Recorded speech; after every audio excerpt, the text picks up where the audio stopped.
Hello everyone and welcome to another Pokemon Pocket video. Today we're going to be doing another huge tournament update and see how the competitive meta is progressing in this format. Once again we will be checking out, the sort of the big weekly tournament that we see, which is of course today's Pocket Weekly.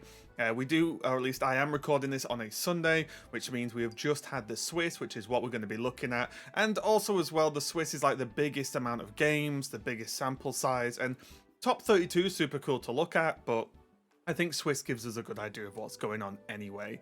So without further ado, let's just take a look at the metagame overall, see if anything really sticks out, and then we'll actually look at the standings to see what decks actually did well in terms of like single decks. So taking a look here, as usual, the share is always a little bit, you can't just look at it on a flat base because we've got Pika here, we've got Pika there, we've got Pika there. So we've got a few differences here, but basically the meta, it seems, for Mythical Island, we've only really got a couple more weeks of it left, probably, has sort of come down to, of course, Mewtwo Gardevoir as one deck, Pikachu, generally Zebstrika at the moment, as another. Because of that, the Gyarados Greninja, which is why Zebstrika is being played, Gyarados Greninja. We are seeing variations on Celebi Exeggutor, different versions of that being built. There's Charizard Arcanine as well, and then as probably the last sort of common meta pick, there is the Aerodactyl Primate, which we can see, perform pretty well. Slight different builds of Aerodactyl, like some are more sort of that toolkit build, some are more very focused with a lot of 2-ofs, but we'll get to that in a minute. Here though, just looking at how the games have gone overall, Mewtwo, again, about 50%, Gyarados Greninja overall, about 50%, however, the Pikachu Zebstrika is actually doing really well, and the reason for that is, as you can see, the more people that bring Gyarados Greninja, the better Pika EX Zebstrika is likely to do, because that matchup, I think when I've looked at it previously, it's like maybe a 20% win rate with Gyarados and EX against Pika. So Pika EX Zebstrika win, let's say 80%. We can look at all the actual matchups in a minute once we get to decks, but they win Pika wins like 80% of the time in that matchup, which is huge. So yeah, the more Gyarados there are, the better the Pika players do. So that's been looking really good. Exeggutor, Celebi, EX, of course, doing pretty good. On anything above 50% in Swiss is actually pretty positive overall, with such, obviously, as you can see, large number of games. We do have Charizard Arcanine performing quite well as well. Again, I do think the Arcanine Splash is pretty powerful at getting through the likes of Druddigon. It's got good matchups against the Celebi, and so on, so on. So pretty good overall there. As we scroll down into the sort of less common but still kind of popular, you look at like Greninja, Farfetch. We'll dive into these decks at the top in a minute. But just looking at some of these, this is as I expected. I did compete in a tournament on Saturday morning, and I played Weezing Arbok with a Mew and Taurus, because I just think Scolipede Weezing, I love Scolipede, but it's a pretty slow Pokemon, and everyone else that plays slow stuff is like one-shotting everything. So, and Scolipede doesn't necessarily do that, right? So that's the problem, is you're as slow as all the other decks, but not as powerful. So not too much of a surprise seeing this struggling, but we are seeing some cool stuff like this Starmie EX Lumineon. It was like middling results, but one player has done really well, Hans Cope, apparently, which is a funny name. This has it is as simple as 2 Starmie, 2 Lumineon, and then 2 Farfetch to help with that very just aggro opening. Of course, the 2 Giovannis, because Starmie plus Giovanni takes out a Druddigon, which is very, very important. But yeah, just aggro, aggro, aggro, with the Lumineon able to potentially snipe Magikarps. But honestly, this is the problem with Lumineon. I don't think... It's like, things have to be going bad for your opponent for Lumineon to snipe a Magikarp, right? So, because it's so slow. So I think that's like the slightly dicey bit, is Lumineon's just a little bit slow, a little bit too much energy. However, it's what Water's got access to really for snipe, because we won't talk about Seadra or anything. However, pretty cool list. Not having great performance, but one player managed to make a pretty good run, honestly. We did see some of these, 50, 40% and so on, so on. I'm just going to scroll down, see if anything really jumped out here. Oh, the Blastoise Articuno EX. There should be, or at least I think, maybe it was in a different tournament. There was another Blastoise list that did okay. But looking out here, there's still just Gyarados getting work done. However, I will say it's super cool. Oh, there it is. To see still people bringing so many decks. Oh, one of my favorite decks at the moment did not do so well. Florges Behaim. I actually ended up cutting these overall and adding more sort of trainer cards here. However, yeah, did not perform too well. The deck's super fun to play, but maybe not got the best matchups in the current meta. So that is the overall meta game for the tournament and what it's looking like so far, along with the splits and performance. But let's take a look at the standings here and see sort of what the actual outcome of what the top cut is going to look like. So in first place, we see Bolo rocking the Celebi into the Celebi Exeggutor EX. Pretty clean standard list. Going for the 1 X speed, 1 leaf. And then obviously, you know, the 2 of everything else, basically. I quite like this list, honestly. Exeggutor EX is very good in the current meta, like what it's dealing with. It pushes out a lot of the aggro starts because it's so tanky, but also does relevant damage. Like it can 2-hit a Drudagon, for example, without really... Okay, it goes to 120 and you've got heal. So it's pretty good in that matchup.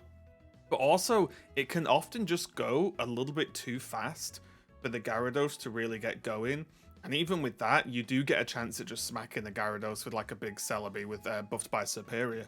So not bad at all, very clean list. And looking pretty good, going 10-0 in that. Actually, just for a second, we will check out the matches that we had.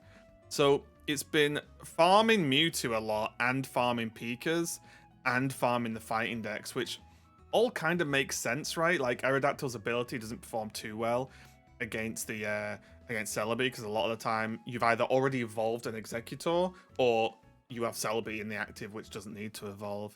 Even taking down the Charizard there, so overall pretty good. However, actually did not face any Gyarados in the run. So you know we'll see. We'll see how that goes going forward once we get to top cut. And next up, we have a big Gambo here on the Charizard Arcanine list, a list that did very well last week. Pretty clean list again, just 2s of everything relevant. 1 Giovanni in there just to help out the Arcanine, of course, and maybe in the Pika matchups to potentially take out a Zapdos a little bit easier. But overall, pretty straightforward, but pretty solid list. Leaf, of course, being clutch to help get rid of the Moltres back into the bench to bring out the Arcanine and all Charizard. So pretty clean list overall. We can take a look at what the matchups went here. Wow, just faced a match MPX. So it looks like the Alakazam Exeggutor as well. It looks like they actually just faced a pretty wide spread of the meta. Again, didn't face any Gyarados by the looks of things here, which is pretty interesting. That's already becoming a running theme in the top 2 players right now. We can check out this Mewtwo list from Sig Fail, who I believe is plays in a lot of tournaments, and we'll have a quick look. I think it's pretty standard, yeah, pretty standard overall, nothing too crazy. Matchup wise, it lost versus Bolo with the Celebi. It beat Celebi though, and it's beaten pretty much everything, but again, dodging Gyarados. Now, is that the name of the game for these players? Are we going to find a player in the top cut that actually fought a Gyarados? We do have a cool Charizard list, though, here. This is by Mag, who went 9-1. 2 Volcarona, 2 Charizard, and 2 Moltres. So instead of going for the Arcanine, going for the Volcarona instead. This is interesting because it also isn't playing a flute, and maybe they just decided there just wasn't the space for it. But I would like maybe just cut 1 X speed and play a flute just to have a guaranteed snap for the Volcarona. But I love this Pokemon. It might not be the best Pokemon in the world. However, I really enjoy it, so I might have to test this list out this week. We'll see. But did well overall. Are we going to see a... Oh! They did beat Gyarados Greninja. Fantastic. So they beat Gyarados Greninja 3 times. Wow. Well, there we go. I mean, you do it once, you've had a good day. Do it twice, things are going great. Do it 3 times, like, fair enough. So maybe they're in a really good spot if a lot of Gyarados got through. But yeah, seemingly done pretty well overall. Just lost to Bolo on the Exeggutor Celebi EX, which again... That is also the type of deck that you can just get run over, right? So maybe that happened in their match, we'll have to see. But really cool deck list overall. And now we have the Celebi Superior. I think the only difference, the only differences here are whether you run 2 Exeggutor EX or whether you run more 1 Exeggutor EX and more trainers. As we can see here with the slightly beefed out trainers, there's a Potion, Sabrina, so on, 2x speed. They are running this Execute, which is, I like it, but I like it more if you play Mythical Island Exeggutor. But other than that, yeah, does very similar things to the other list, just slightly broader with a little bit less consistency. And how did they do here? They also beat Gyarados. They lost to the Charizard Arcanine deck, which you can see happen, honestly, and basically beat up on a lot of Pikas. So right now, you've got the Pikas who want to beat up on the Gyarados. The Celebi beats up on the Pikas. And then you've just got Charizard just chilling in the corner, grabbing wins. Next up, we take a look at our first Pika list on this top cut, which is Brandon J. Pika Zebstrika, of course. I imagine this is pretty clean. Okay, yeah, so it's a little bit different sometimes because we are seeing like the triple bench snipe with double Zebstrika is normally what you go for to win the early game against Gyarados. But we do have an Electabuzz in there as well, probably to just increase that bench snipe potential from as early as possible in the game. 2 Pika EX, 1 Zapdos, 1 Dedenne. I do really like Dedenne, I think it's awesome, so I'm glad to see it make the list. However, I believe people are actually cutting a Pika EX, funnily enough, in tournaments. So we'll see if there are any more lists like that, but people have said, like, Pika EX is good, but because the meta is sort of built around dealing with it or just saying you lose versus it, maybe it's not needed as much. So we'll see if that's an ongoing development. But if we take a look at matches, it's like, win versus Gyarados, win versus Gyarados, win versus Gyarados. I mean, similar versus Blastoise, another water matchup. And yeah, so again, this is what you want to see if you're the Pikachu player. Just hit into all those Gyarados and farm them. And we're not going to look at every deck list, by the way, but I will just take a look at this Pika deck list. It just runs 2 Zapdos, so very, very similar overall. Let's jump down to Andy Rue, a fellow Brit. As we take a look at what this list is, it is going to be, okay, 1 regular Aerodactyl, 1 Aerodactyl EX. Very interesting, because for me, I think I would even rather see 3 Aerodactyls and like cut a Marshadow or something. This is a super aggro list. This is like just fun tech. They are running red card as well, something that most players have actually stopped doing at this point. However, it does change your mindset when your opponent has red card, and you know they do because it's an open deck list tournament. You have to play around it. You can't just do whatever you want when you want. So it is an interesting element to add back in.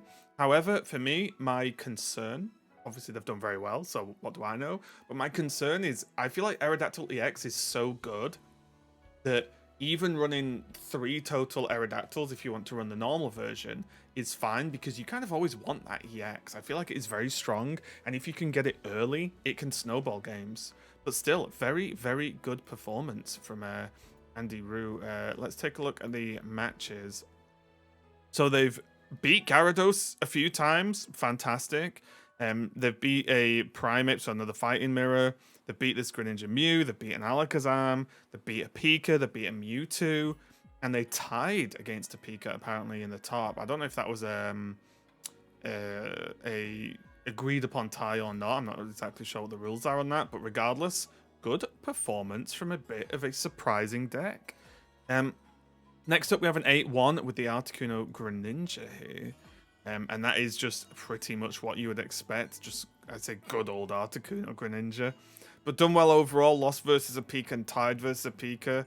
Again, I do wonder if these are agreed upon just to make the cut. But regardless, good scores overall. And actually been dominating Gyarados here. That's 3 Gyarados wins, which must be feeling great. And I do think, even though Gyarados is obviously powerful, I think people are getting better and better at sort of dealing with it and playing around it and knowing what the play patterns are. Because one of the weaknesses of Gyarados is you kind of do exactly the same thing every game, right? You don't really have that much flexibility. Obviously, Greninja in that build can help a little bit with like tricky plays. However, you want to put a Druddigon down, you want to put a Magikarp down, evolve it, and then give it energy, right? Like that's the deck, kind of. So when decks are quite rigid, it becomes a little bit easier to like learn how to beat them, alter your own deck to help beat them, and so on. So as we move down here, again, all of these players have performed exceptionally well. We are seeing a lot of these Mankey Aerodactyl decks get work done, which you can see here. Nothing too crazy. And as we move down to around this top 32, it's still looking pretty good, honestly. But I do think, as you can see here, the meta feels pretty set at this point, at least for that top cut.